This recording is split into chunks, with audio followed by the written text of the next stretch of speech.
Sales is a game, and to win, you need a solid strategy. Acquire your tools and learn to win at the fine art of sales. With over 40 years of sales expertise selling luxury items to the top of society, Scott Grosclose shares with you exactly how to get to checkmate and win. Here is Scott Grosclose. Hello and welcome to Up Yours. This is Scott Grosclose and I'm here today with Ryan. Hello. Welcome. We have an interesting story today, and I want to give a preface so that you will understand where we're coming from. My sales training is taught in stories because I feel like a real life story that you'll remember the old adage in a different way, because we all hear these old adages and we forget them or don't put them in context, and they don't give us the value. And in this podcast, this is where we're going to do deep dives into our arsenal and to our individual tools and to individual chess pieces, understanding all the parameters of how they work so that we can now strategize and use them properly. When we're thinking not just about jumping the first thing that is in front of us like checkers.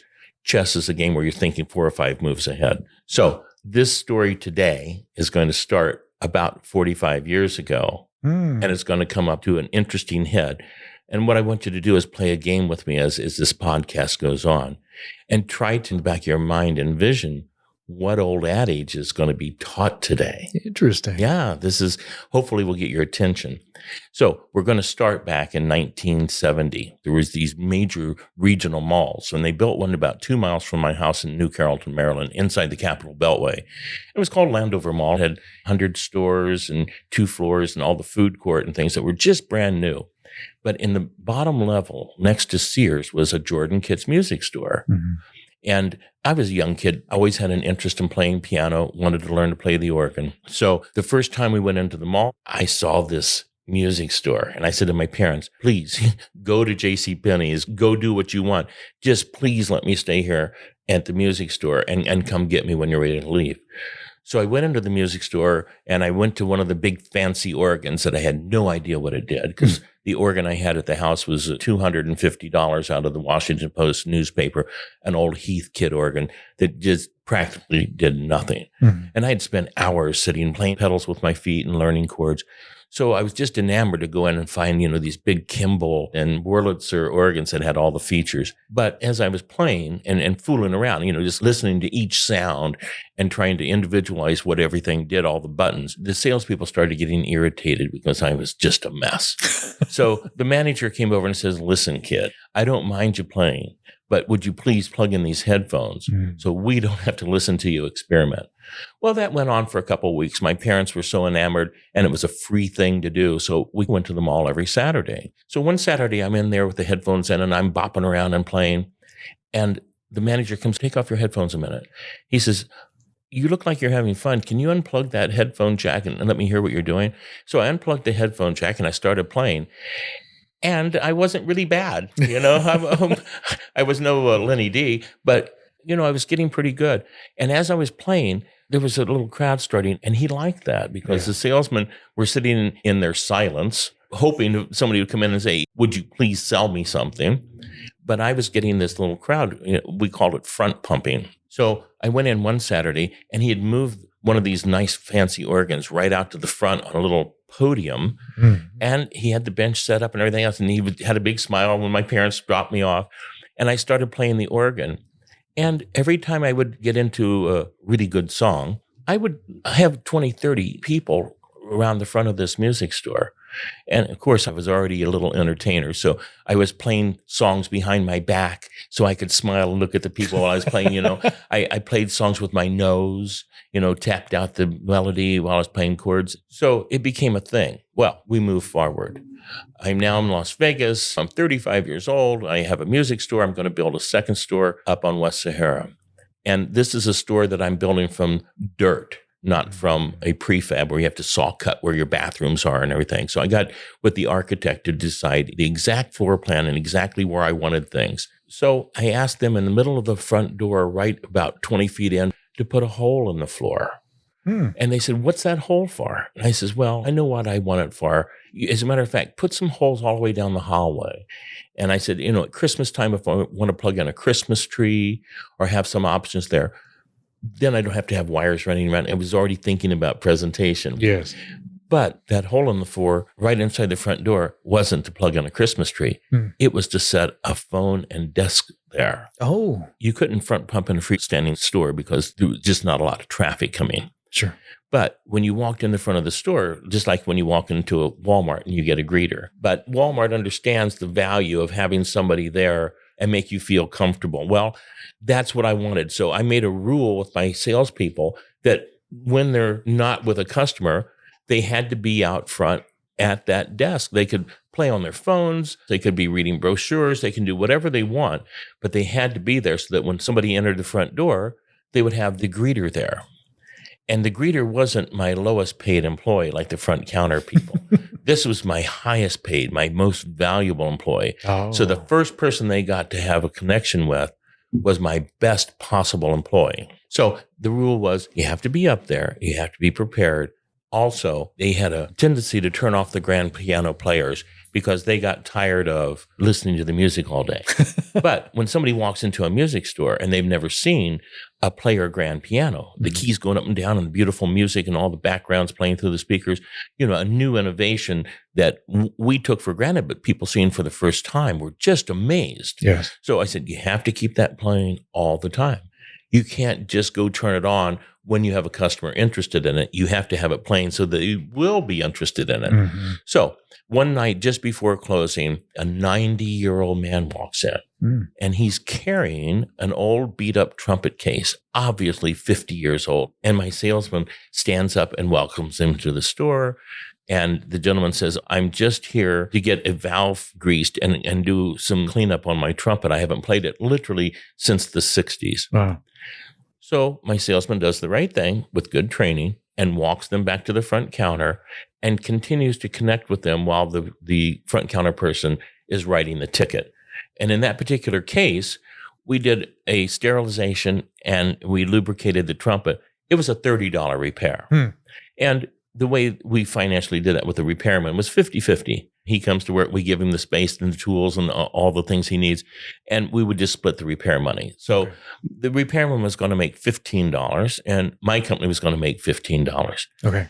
And in a normal circumstance, after he got his receipt, he would have walked out the front door, came in 2 days later, had his ticket that was prepaid, picked up his trumpet and left. So the value of that customer to my company was $15. But my salesman understood that you don't get many ups in a day, when you're sitting there waiting, and that everyone has potential. And as they're walking out, this gentleman said, I love that player system. And so my salesman, his name was Gary, and he walked them over to the piano and did a demo. But he wasn't really able to go any further with the client because it was just one of those things, I like what that looks like or sounds like. Sure. So he gets me on the phone, another requirement to TO, and he introduces me to the gentleman on the phone. And after some pleasantries, I asked the gentleman if we could come to his house the next day and do a sound analysis and do a little explaining of what the instrument does and the pricing. And he agreed. So the next day I went to the West Sahara store and picked up Gary. We got in the car and we drove over to a very high-end community called Spanish Trails, guard-gated community. So we drove down it, and here's this incredible opening gate with a fountain, and we drive into the property, and it was amazing. It was right on the Spanish Trails golf course, and it was this monster home. And we went in the front door, and I looked right across the living room, and there was a 9-foot Steinway concert grand, which is about a $70,000, or was at the time a $70,000 piano, and represented by one of my competitors. So I immediately know that he's already bought one of the best pianos in the world from my competitor. But somehow, because Gary was at the front desk and Gary did what he was supposed to do and followed the rules, now we're in this house talking about a second grand piano and not a Steinway from my competitors, but something from us. Yes. That means their salesman didn't do the proper follow-ups and get to the point where he would have called and says, hey, we have a new player system. You should come in and take a look at it. He let that ball drop. And one of the future podcasts is going to be on how and when to follow up on your customers, because you think you've made money on them. You've just scratched the surface most of the time. Yes. How many people wake up in the morning and think, I'm going to go buy a grand piano today. Right. People think it's a once-in-a-lifetime sale, but people have multiple homes and different reasons for buying additional product or upgrades. So he takes us downstairs, and this den is amazing. It's got 4 big windows that look into the pool, and it's his playroom. And he says, I would like one of those player grands down here.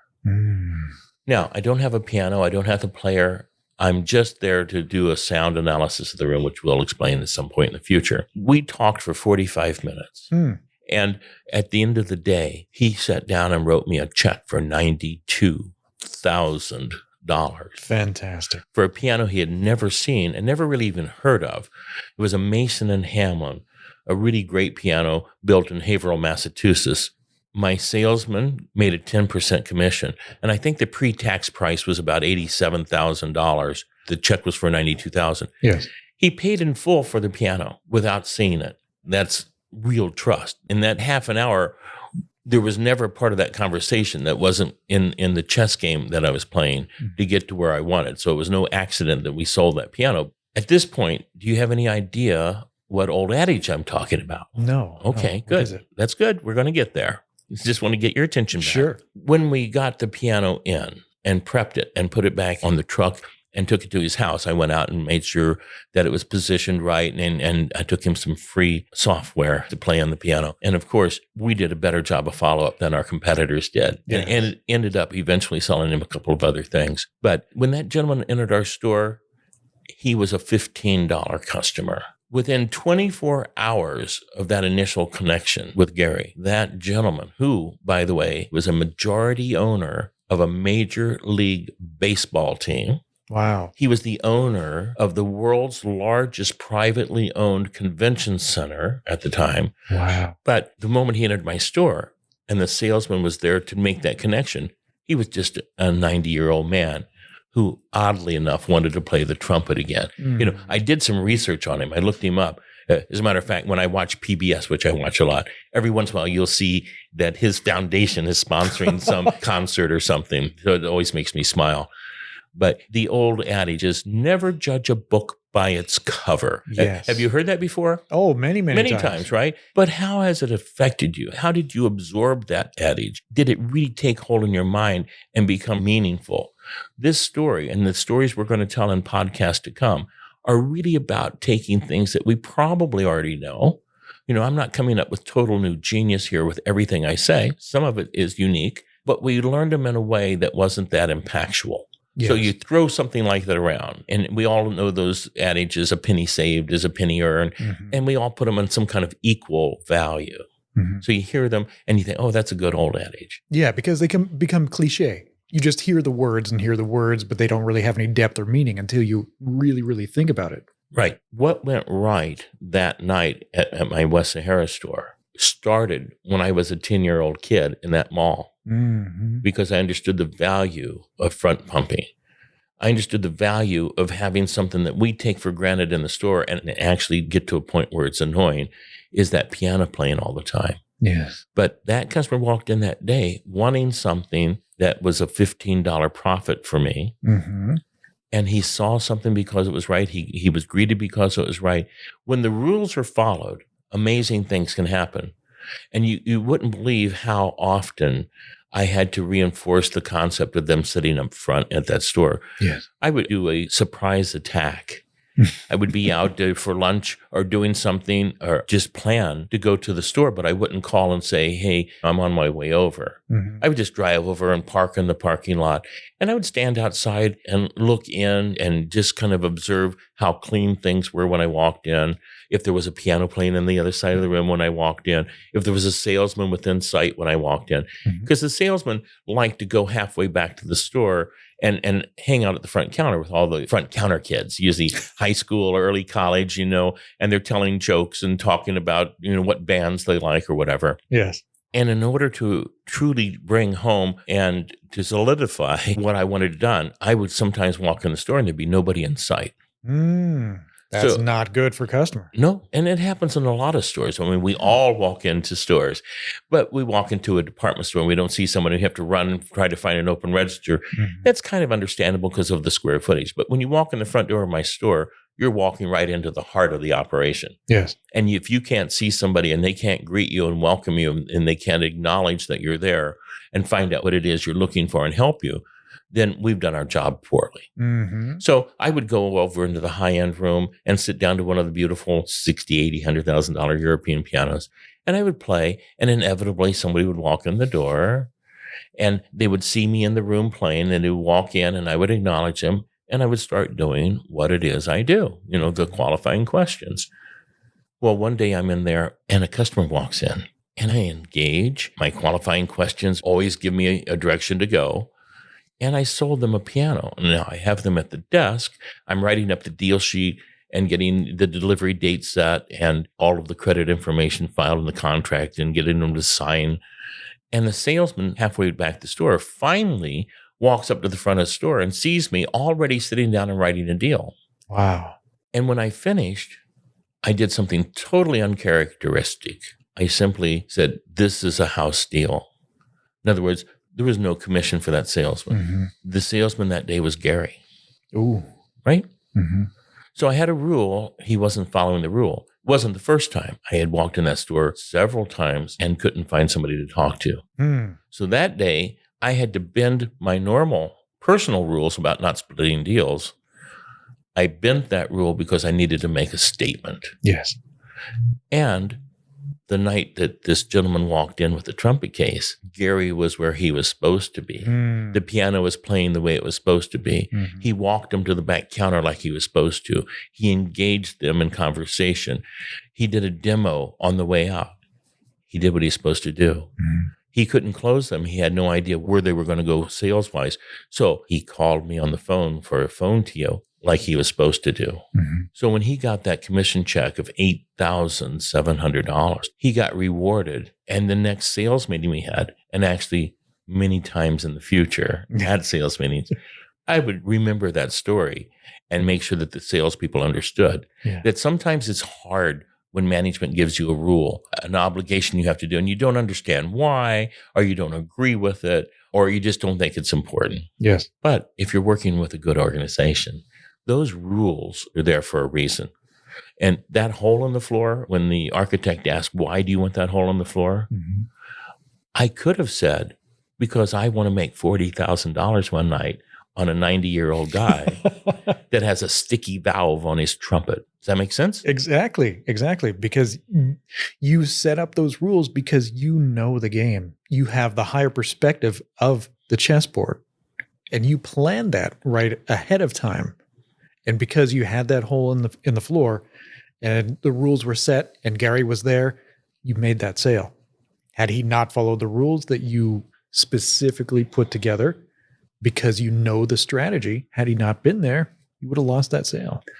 I want to give some management insight, because part of being a great salesman is to understand the people above you, how they got there, why they're there, why the rules that they've implemented are there. Mm-hmm. And it's part of playing chess.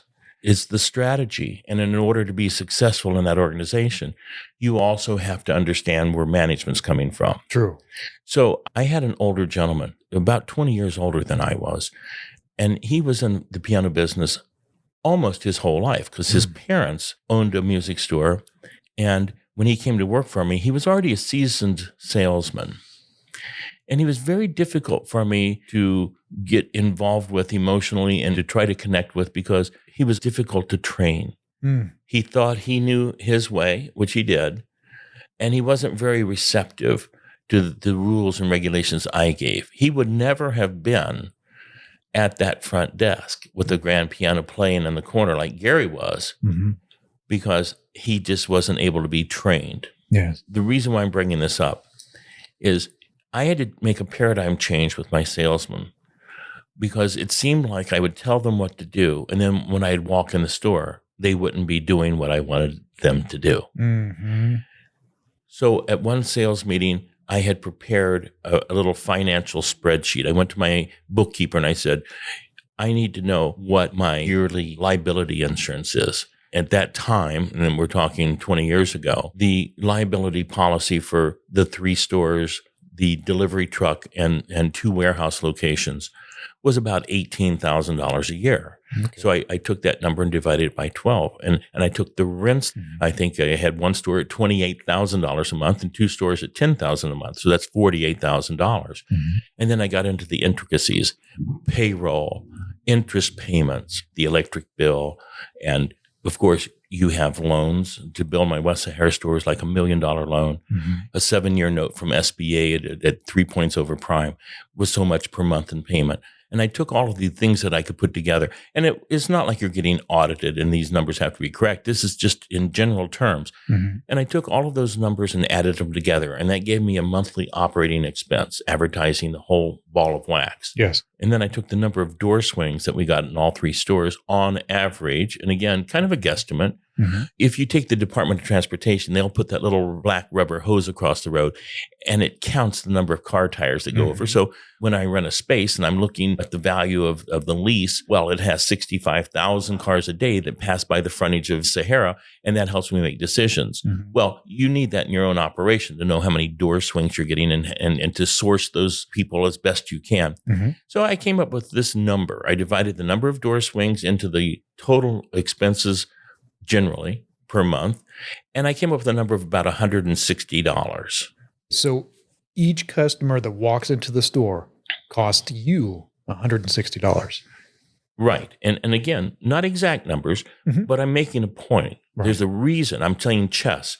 I'm thinking 3 moves ahead of what I want. Yes. The goal is to get the salesman to actually understand why I have these rules and regulations, hopefully so that they will follow them more closely. Yes. So that $160 is what I'm paying. It's my name on the lease. It's my personal guarantee on the loans. It's my time and reputation to get the brands that we carry, all of those considerations. It's not their customer. It's my customer. But they get that customer and they can qualify the customer. They can go to a product and do a full demo. They can sit down and write the deal sheet, the credit app, the contract, put the delivery sheet up, pull the bench, whatever they promised in the way of a lamp as extras, get all of that ready. And theoretically, I should just be able to walk in the store and go to my desk and sign checks for all the things that, all the goodies. Yeah. But because I pay that $160, and they understand now that they get to have that customer, but the customer belongs to me. That paradigm shift means that now I can put rules and regulations on how they handle that customer. I see. That makes sense because you're in control. Yes. And until you get there, every time I make a suggestion, they'd feel like I'm being onerous or I'm above them. And sometimes they'd just be belligerent and wouldn't do what I wanted. And in the case of this older gentleman, he never really did exactly what the rules. The younger guys that I trained and were open and understanding that I was trying to help them earn more money. The more they earn, the more I earn. The quickest way to get what you want is to help other people get what they want. I wanted them to have big commission checks, always. So this older gentleman, he kind of had his own mindset. And no matter how much I attempted to help train him, which would have improved our personal relationship and would have improved his whole financial picture. He just had difficulties absorbing new information or rules and regulations because he thought he already knew it all. I see. He had difficulty following some of the rules, I think sometimes because he didn't understand why. Like I have this rule that since I own the customer, and you get to talk to them. You come to work every morning with your pen and your intellect. and you virtually don't have any personal involvement in the finances of the store. Yeah. Now, I'm a big believer in top-down selling. So I hired this young kid who was just 19 years old when I hired him. And I taught him top-down selling. And I did it by example. Very quickly, within the first month, he exceeded, and every month significantly exceeded what the older man was earning because he was open to learning something new. Yeah. I didn't have to replace knowledge. I had to give knowledge, and he had the excitement. The first time he made a $4,000 commission, he went wild. That was like the time of his life. Yeah. And of course, the more he made, the more angry the older guy got at him. Of course. And him tried to undercut him every possibility. Oh, no. That happens a lot in business. Yeah. But because the older gentleman, he didn't have a willingness to learn. He believed that he already knew the best way to do everything. And so he suffered. I could accept the concept that he didn't want to learn. Mhm. Okay, that is not something that I really hold against him. Mm-hmm. It's difficult. But what he wasn't willing to do is follow the rules. Yeah. One day I walked in, he's with a customer. So I kind of stand off to the side and I watch his sales presentation. I'm acting at the front counter like I'm looking at something and doing it, but I'm really listening and watching. Mm-hmm. And when the customer feels pressure and wants to leave, they always do the same thing. Oh, do you have a card? Or do you have a brochure? Mm-hmm. And like a puppy dog, he ran to his desk and he grabbed a brochure and he stapled his business card to it and came back and shook their hand and they walked out the door. Mm-hmm. Now, I'm the owner. I'm standing 20 feet away. He knows he's supposed to TO my customer back Mm-hmm. if he can't close them that day on that floor at that time. But he doesn't because he's making his own decisions and almost smugly feeling good about it. Mm. So that day I was going to make an example. I quietly walked to the front door, walked out in the parking lot, and I got this couple as they were opening their car door to get in. And I said to them, I see that you were looking at a piano in the store. I'm the owner. My name is Scott. And I bought a 12-pack, 12 of those pianos. I got free shipping. I got 6 months of free interest and a huge discount. And I have 2 of those left in my warehouse. If you'd like to come back in, I can work the numbers and make a really good deal for you. Mm-hmm. Well, they wanted to buy. Bob hadn't sold them. They got out of the store and were heading probably to one of my competitors Mm-hmm. who would have closed them. But here I come back in the front door with them in tow. Bob sees me. He's kind of amazed. I walk right by him, right back to my desk. I sit him down. And now I have tools in my arsenal that Bob didn't have. Mm-hmm. I said, I'm the owner of the store. I bought 12 of these pianos. I got this free. I got that free. I got this discount. And here's what I'm going to do. And I made him a really great deal. And I wrote him up. I went up to Bob after they left and I handed him the deal sheet. And I says, I'm putting your name on this, but next time I won't. Mm-hmm. And I don't know exactly what he was feeling. He was halfway thankful because I actually made him a good commission that he would have lost. Mm-hmm. But at the same token, I was trying to teach him that the rules matter. They're there for a reason. So the old adage, don't judge a book by its cover. Don't sell people to the strata of where you're at in your life Mm-hmm. because you just never know. If I had looked at that gentleman over on the West Sahara store that night that came in with the trumpet, he was not really dressed well. Mm-hmm. It was dark out. You didn't see what kind of car he drove in. Mm-hmm. And you would never have guessed that he was a billionaire. Right. Right. And he had this beat up old trumpet Yep. that he just wanted lubricated. Right. Well, I did some research on him. If somebody intrigues me, I'll go look up their Wikipedia. Oh, And his Wikipedia was extensive. Hmm. I mean, I went through his whole early history as a child and his adventure through business. Mm-hmm. But it had a whole paragraph on him playing trumpet. Oh. How much he enjoyed it and how he's going to be a professional trumpet player and everything else. Mm-hmm. So again, a 90-year-old man walks in with a beat up trumpet. He had no idea the passion Mm-hmm. and the relationship and history he had with that instrument. Mm-hmm. And he was there on a mission. He was there for a purpose. Mm-hmm. He wanted to get that sticky valve so he could start playing again after many years of not doing it. Mm-hmm. Sometimes a salesman will listen to the customer and sell them exactly what they ask for, but it might not be what they need. Yeah. So from a management standpoint, sometimes you have to go out of your way to explain to your sales team why you have rules and regulations and have things done a certain way. Mm-hmm. And as a salesman, you have to assume when somebody is giving you these rules and regulations that they have a reason for it. Mm-hmm. Gary probably wondered why I made him sit at 7:30 at night when it's dark outside in maybe an empty store. Mm-hmm. At a little desk by himself at the front door with a grand piano playing in the corner. But I can tell you what helped motivate him to do that for the rest of his career with me Mm-hmm. was an $8,700 commission check. Right. Proof of concept. Exactly. So we started this podcast off with the old adage, never judge a book by its cover. Yeah. We've learned a few things along the way. The next podcast is going to be even more interesting. I'm going to be getting into the arsenal. When we were talking about military strategy and arsenals and sales tips and tricks, people were thinking that we were talking about closes, like the puppy dog close or the Benjamin Franklin close. Sometimes these tools and arsenals are things in reconnaissance, just like don't judge a book by its cover.